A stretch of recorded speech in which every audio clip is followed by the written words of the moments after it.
Okay, everyone, here we are back inside the computer. And again, I am someone who has been invested very, very heavily in stocks, options, futures, ETFs, all that jazz over the last decade or so, but haven't really gotten involved in the whole Bitcoin thing. So, a lot of people recently have been saying, hey, Steven, I'm interested in alternate forms of investing, things like cryptocurrencies, et cetera, et cetera. So, this is my best crack at how I'm going to go ahead and start utilizing some of my capital in terms of cryptocurrencies. So I haven't really done much in the past, but based off of what my team was able to unearth, which I'm going to share with you in about 30 seconds time, there's definitely something very, very interesting that I'm going to be utilizing and trying to take advantage of in the cryptocurrency market and specifically Bitcoin. So, and the reality is, it looks like, at least based on our numbers, there is a lot of money that we might have been missing out on this entire time. So I want to explain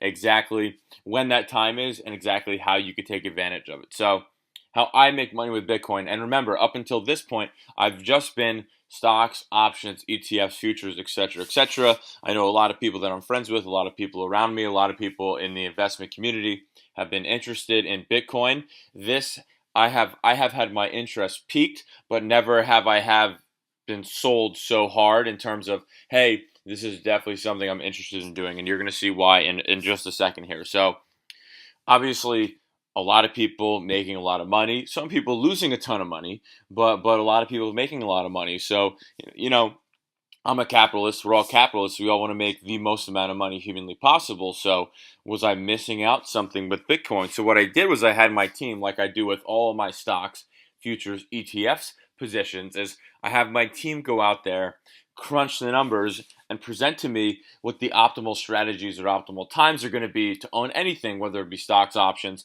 and in this case, it's going to be Bitcoin. So, here's a study that we did. So, from 2010 to present. Now, whenever you're watching this video, this is probably not a overwhelming sample size. This is only 7, 8 years of data. It would be much better if we had 30, 40, 50 years of data, but this is just where we are in terms of the age of the cryptocurrency space and specifically the Bitcoin space. It hasn't been around for that long, but this is pretty much the longest amount of time it's been around. So it's not necessarily the biggest sample size, but it is not curve fitted because it's the entire lifespan of that cryptocurrency, which is Bitcoin. Okay, so obviously we did it in Bitcoin, and then what we did was we took the closing price of every single day, for example, every single January 1st, and we compared it to itself. And whatever the P&L was, we marked it down on a chart. And then we did every January 2nd, every January 3rd, and so on and so forth. And the reason we can do that, obviously, is because Bitcoin, that specific market, 24/7. So it doesn't close on the weekends or after hours, or after 4 p.m. Eastern time.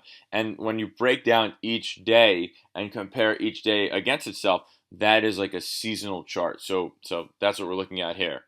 And then we look to find the most profitable time during the year to own Bitcoin. Because remember, I'm someone that's done well with stocks, options, futures, all that jazz.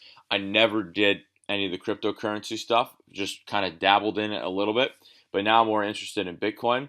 And again, the goal here is my team to give me a time frame that is the best time to invest in Bitcoin because I don't do day trading. I just kind of want to hold stuff. That is the best time to hold stuff. So we're looking at here is that seasonal chart of Bitcoin. Okay, as a seasonal chart of Bitcoin. So let's say, for example, here is June 1st. For those 7 years that there actually was data from June, we compared those against one another, and clearly, like June 1 was up. And then we did the same thing for June 2, etc., etc.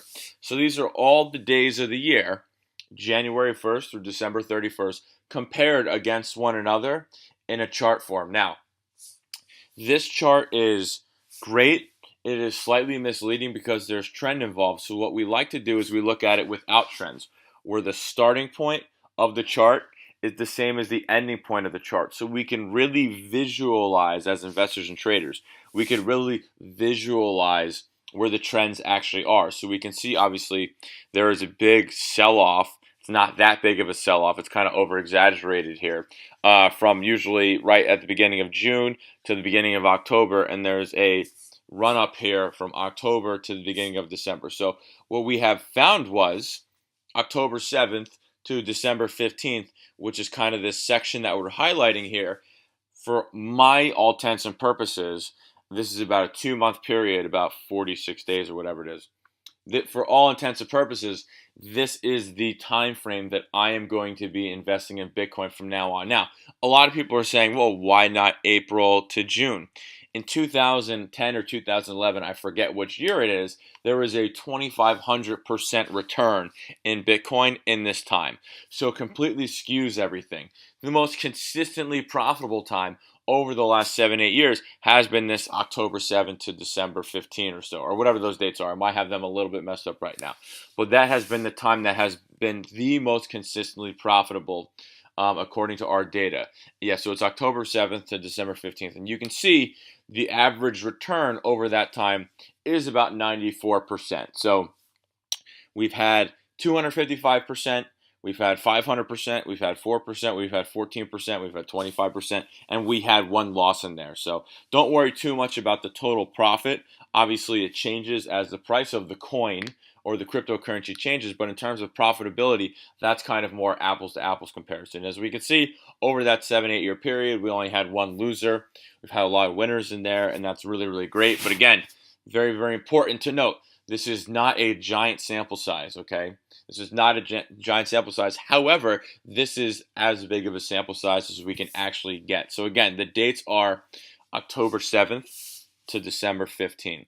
And you can see, again, broken down graphically. So in 2011, we did have a winner.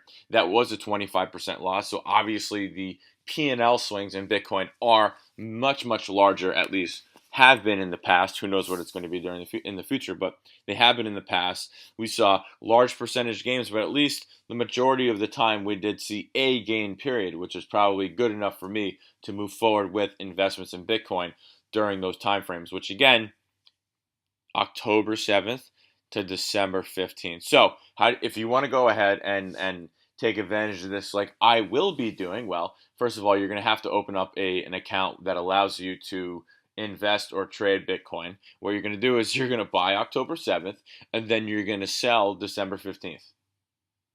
That's it. And again, we're taking advantage of seasonality that we see that consistently, at least over this only 7-8 year period, has been very, very profitable. So we're going to get in October 7th. We're going to get out December 15th, and then, I don't know, we're going to hibernate the rest of the year or do whatever. Or go back to just trading stocks and futures and bonds, because this is probably, to me, the only time I'm going to be interested in Bitcoin. So, full disclosure, I'm not going to use a giant percentage of my entire portfolio. I'm maybe going to start with 1 or 2% at the most. But again, these numbers are very interesting for me, especially when I consider, although it's not a big sample size, it is the biggest sample size for what the cryptocurrency actually has to offer. And this is something that is interesting to me because diversifying assets is not the worst thing in the world. It does help out. If I can get any level of profitability whatsoever with Bitcoin investing from October 7th to December 15th, I'll be very, very happy with that. And if I'm a loser, I'm only putting up a very small percentage of my portfolio. So again, guys, you want to take advantage of what I will be doing in Bitcoin by October 7th, sell December 15th, rinse and repeat. I'll see you guys in the next video.